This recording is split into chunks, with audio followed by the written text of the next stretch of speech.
everyone, my name is Adam Okeji from Drums School Finders, a drum study abroad on Instagram. Today I'm actually discussing 5 tips for getting accepted into universities abroad. So sit back and listen.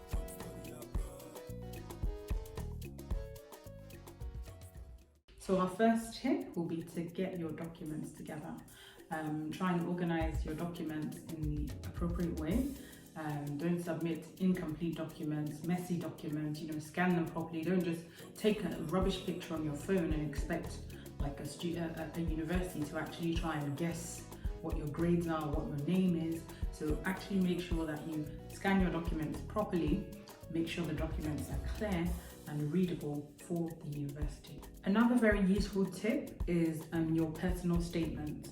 Some universities call it a personal statement. That's popularly a phrase popularly used in the UK, but some other universities will call that a statement of purpose. This is actually a really important document, and it helps the university to actually understand a lot about your journey towards actually meeting them up and explaining your journey before you got to them and what your plans are after you finish your degree and a lot of things. So in that particular document, spellings are important, punctuation is important, structure is also really important. The content is also very important. Don't go and write one rubbish one-liner. Don't go and just write half a page. Somebody applying for maybe a PhD or a master should be able to write at least a good page, a good one-page personal statement. So make sure you've read it and read it again. It's a very important document. So don't just write something shabby and submit. That is one of the reasons students do get declined offers, because their personal statement is really not up to scratch. So please do take some time to actually write your personal statement properly. If you need any assistance, we're always here to help.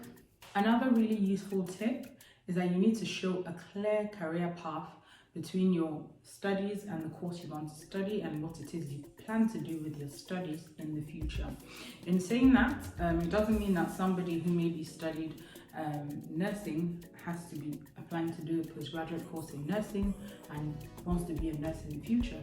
This could mean that you did nursing for your BSc, have now decided that you now want to be, you now want to study public health for your masters and choose to probably practice or do something that would combine both of them. It doesn't mean that you have to follow one pathway from beginning to the end, but you have to explain it in a way that is easy for a university to understand, and actually try and understand who you are.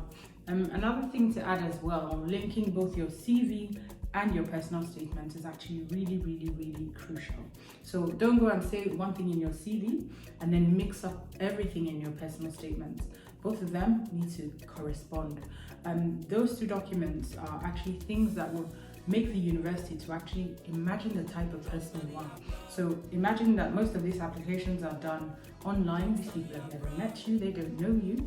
But when they look at your CV and read your personal statement, they might be able to imagine, at least your personality, the type of person you are, your kind of goals. So it's actually important. You're like introducing yourself to a person and the university. So it's really important that you actually take these really seriously. Yeah, get it?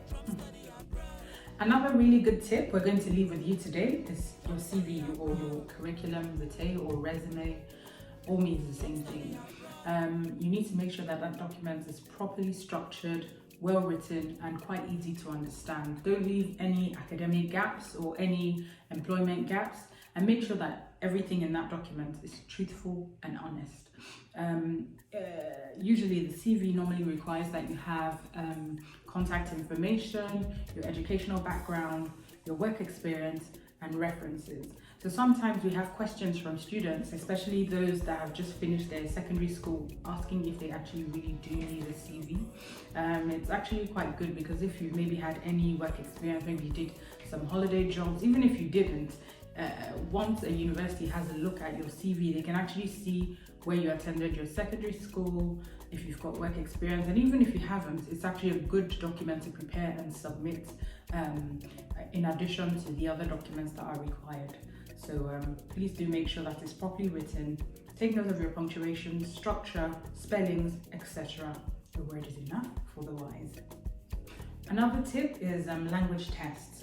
Some of you may be familiar with the IELTS exam, TOEFL, PTE, and I think now there's Duolingo as well.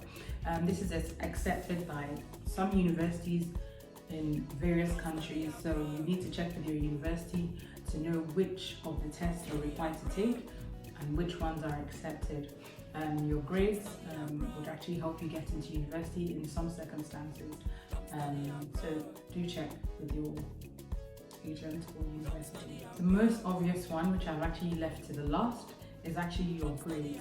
So in many circumstances, universities would actually look at your grades and use that to make you an offer to study with them or not. There's usually a grade requirement for undergraduate courses, postgraduate courses. You normally need a minimum of whatever. So if it's in the case of the UK, they'd say you need a minimum of a 2-1 or a 2-2 to actually get into certain courses. If you're an undergraduate student, they may say you need a minimum of 8 Bs or 8 Cs or 5 Cs or whatever. So you'd actually need to check what the grade requirements are for that particular university that you're applying to also avoid disappointment. And there's no point you wasting your time applying to a university that says they want a student who has a minimum of 5 A's and you have a mix of B's and C's. It's not worth it. So just make sure that you've looked at what the grade requirements are. Don't just apply because you like the location of the university. Don't just apply because you like the way the name sounds. You need to make sure that your grades actually match the university that you're hoping to get into. There's no point for a third-class student or a HND degree holder to hope they're going to get into maybe Cambridge University in the UK. Currently, I'm not aware that that is actually possible.